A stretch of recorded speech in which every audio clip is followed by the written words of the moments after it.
ओम सूर्याय नमः। सूरज रोटा का व्रत होली तथा गणगौर के व्रत के बीच आने वाले रविवार को किया जाता है। सूरज रोटा के व्रत में सूर्य भगवान का पूजन किया जाता है। जो कोई सूरज रोटो रविवार का व्रत विधि विधान से करता है वह अपने जीवन में सुखों को प्राप्त करता है। गणगौर पूजन करने वाली बालिकाओं और महिलाओं को सूरज रोटो का व्रत रखना चाहिए।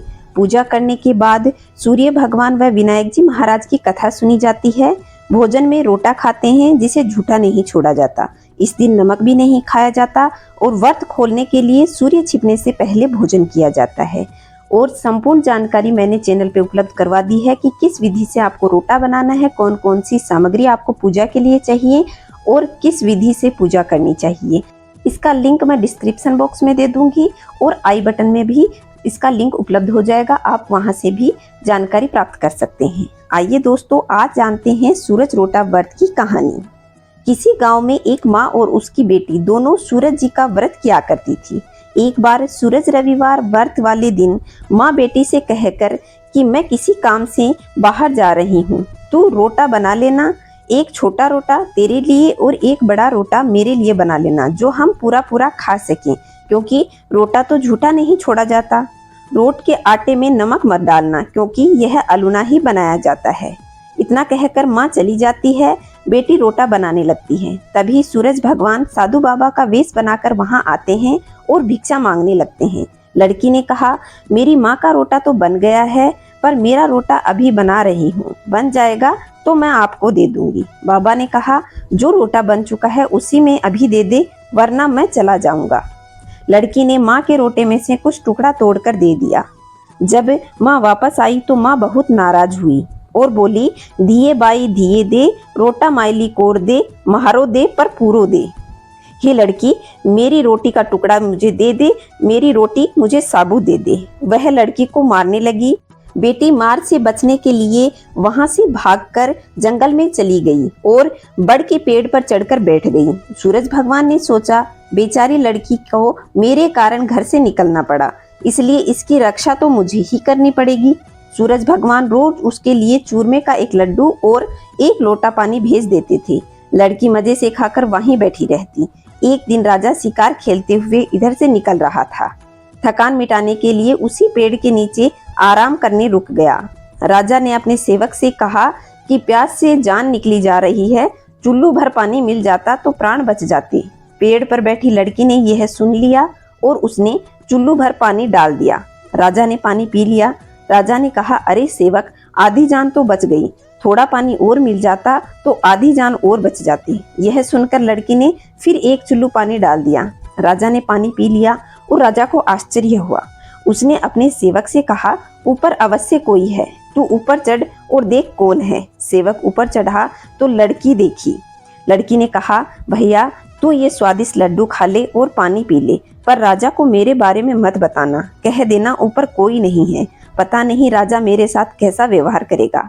सेवक भूख प्यास से परेशान था। उसने लड्डू खाया, पानी पिया और नीचे जाकर राजा से कह दिया कि ऊपर तो कोई नहीं है। राजा ने सेवक से कहा कि तू ऊपर गया था तब तो बहुत थका हुआ था और आया है तब तू बहुत तरोताजा दिख रहा है। नहाया और खाया हुआ मनुष्य छिपता नहीं है। मुझे संदेह हो रहा है, मैं खुद ऊपर जाकर देखता हूँ। राजा पेड़ पर चढ़ गया। वहां उसने सुंदर कन्या को पाया।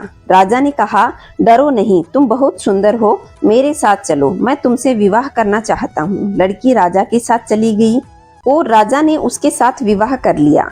साल भर में ही उसने एक सुंदर बालक को जन्म दिया। उसकी अन्य रानियां, उसकी देवरानी, जिठानी आदि उसकी और उसके पुत्र की सुंदरता से जलने लगी। सूरज जी का व्रत आया। रानी लड़की ने रोट बनाया। दूसरी रानियों ने राजा से कहा कि तुम्हारी रानी को रोट बनाना नहीं आता, उसका बनाया हुआ रोट खाओगे तो आपका पेट दुखेगा, रानी खाएगी तो कुंवर का पेट दुखेगा। नई रानी ने यह सारी बात सुन ली। उसने रोट को थाली के नीचे छुपा दिया और सूर्य भगवान से सहायता के लिए प्रार्थना करने लगी। राजा ने जब पूछा कि थाली के नीचे क्या है तो उसने कह दिया कि मेरे गरीब पीहर से आया हुआ उपहार है। राजा ने थाली उठाई तो उसके नीचे सोने का चक्र था। राजा ने कहा, वाह, गरीब पीहर वालों का ऐसा उपहार। रानी चुप रही। एक दिन रानी खिड़की में खड़ी थी, तभी उसे उसकी माँ दिखाई दी, जो दरिद्र अवस्था में छाजले बेच रही थी। उसने सोचा कि माँ को बुलाया जाए तो वह भी आराम से रह लेगी। इतने नौकर चाकर हैं, वह भी कुछ काम कर लेगी, किसी को पता भी नहीं चलेगा। उसने माँ को बुलाया। रानी की माँ आते ही वही बात दोहराने लगी, दिए माई दिए दे, रोटा माइली कोर दे, मारो दे पन सारो दे। रानी ने सोचा कहीं सबको पता न चल जाए कि मैंने अपनी माँ को इस महल में बुलाया है, वरना मुसीबत हो जाएगी। उसने माँ को चुपचाप एक कमरे में रहने को कह दिया और बाहर से ताला लगा दिया। रानी की देवरानी जिठानी और अन्य रानियां राजा से कहने लगी कि रानी के व्यवहार पर कुछ संदेह हो रहा है। एक औरत महल में घुसी थी पर वापस नहीं निकली। छोटी रानी ने यह सारी बात सुन ली थी। उसने सूर्य भगवान से प्रार्थना की कि हे सूर्य भगवान, मुझे इस विपत्ति से बचाइए। राजा वहां आकर उस कमरे की चाबी मांगने लगा। राजा ने कमरा खोला तो उसमें एक सोने की मूर्ति थी। राजा ने पूछा कि ये मूर्ति कहाँ से आई है। रानी ने कहा, मेरे गरीब से पीहर का उपहार है। राजा ने कहा, तुम्हारे गरीब पीहर में इतना कीमती उपहार आता है? मुझे तुम्हारा पीहर देखना है, हम वहाँ चलेंगे। रानी ने फिर सूरज भगवान से मदद मांगी। सूरज भगवान ने कहा कि मैं सवा पहर के लिए व्यवस्था कर दूंगा, लेकिन फिर मुझे नगरी में उजाला करने जाना होगा। सूर्य भगवान ने जंगल में माया नगरी बसा दी। महल, झरोके, बाग बगीचे, रिश्तेदार आदि सब माया से बन गए। महल की रसोई में सब प्रकार के व्यंजन बन गए। सबने मिलकर और खा पीकर रानी ने राजा से वापस चलने को कहा। राजा ने कहा, जल्दी क्या है, थोड़ा आराम कर लेते हैं। रानी ने बड़ी मुश्किल से राजा को वापस चलने के लिए मना लिया और वे रवाना हो गए। थोड़ी दूर जाने पर राजा को ध्यान आया कि उनकी कटार तो वहीं रह गई है। राजा ने सेवक को कटार लाने के लिए भेज दिया। सेवक वहां गया तो देखा कि वहां तो कोई महल नहीं है, जंगल ही जंगल है और कटार झाड़ी में पड़ी हुई मिली। कटार लेकर सेवक आया और उसने राजा को सब बात बताई। राजा ने तो पहले ही शक किया हुआ था। उसने तलवार निकाली और गुस्से में आकर रानी को कहा कि सच बता दे, वरना मैं तेरी जान ले लूंगा। रानी ने सब कुछ सच सच कह डाला और सूरज भगवान की कृपा और मदद के बारे में बताया। यह सुनकर राजा बहुत खुश हुआ और रानी को सूरज रोट का व्रत अच्छे से करने के लिए कहा। रानी का मान सम्मान और बढ़ गया। हे सूरज भगवान, जैसा सुख उस लड़की को दिया, वैसा ही सुख ये कहानी कहने वाले, सुनने वाले और हमारे सारे परिवार को देना। बोलो सूरज भगवान की जय। दोस्तों, सूरज भगवान की कहानी सुनने के बाद में गणेश जी की कहानी सुनी जाती है। आइए अब सुनते हैं गणेश जी महाराज की कहानी। एक बार गणेश जी एक लड़के का वेश धर करके नगर में घूमने निकल गए और उन्होंने अपने एक चुटकी में चावल और एक चम्मच में थोड़ा सा दूध ले लिया और नगर में घूमते हुए जो भी मिलता उनसे कहते कि खीर बना दो, खीर बना दो।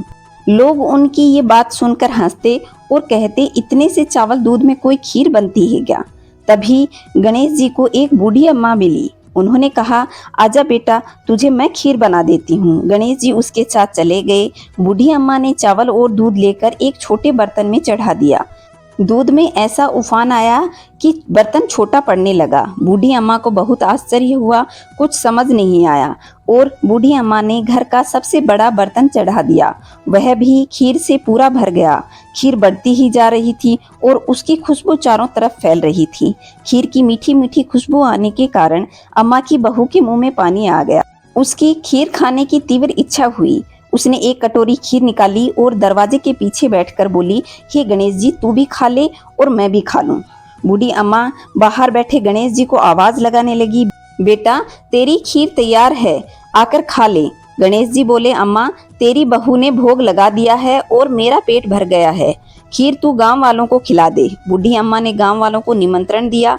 सब हंस रहे थे कि अम्मा के पास तो खुद खाने के लिए कुछ भी नहीं है, पता नहीं वह गांव वालों को क्या खिलाएगी। फिर सब लोग आए और अम्मा ने सबको भरपेट खीर खिलाई और खीर इतनी स्वादिष्ट थी कि सब लोग अंगुलियां चाटते रह गए। सब तृप्त होकर अपने अपने घर को चले गए, लेकिन खीर खत्म नहीं हुई। खीर का भंडारा भरा रहा। गणेश जी ने बूढ़ी अम्मा की झोपड़ी पे लात मारी और वहां पर सुंदर महल बन गया। हे गणेश जी महाराज, जैसे बूढ़ी अम्मा की खीर का भगोना भरा और महल खड़ा किया, वैसे ही हमारे घर के भंडार सदा भरे रखना। बोलो गणेश जी महाराज की जय। तो दोस्तों यह थी सूरज भगवान की कहानी और गणेश जी महाराज की कहानी। अगर आप लोगों को वीडियो पसंद आया हो तो वीडियो को लाइक करें और अपने दोस्तों के साथ शेयर करें, और चैनल पे पहली बार आए हैं तो चैनल को सब्सक्राइब अवश्य कर लेना। कमेंट में जय श्री नारायण अवश्य लिखिएगा। जय श्री नारायण दोस्तों।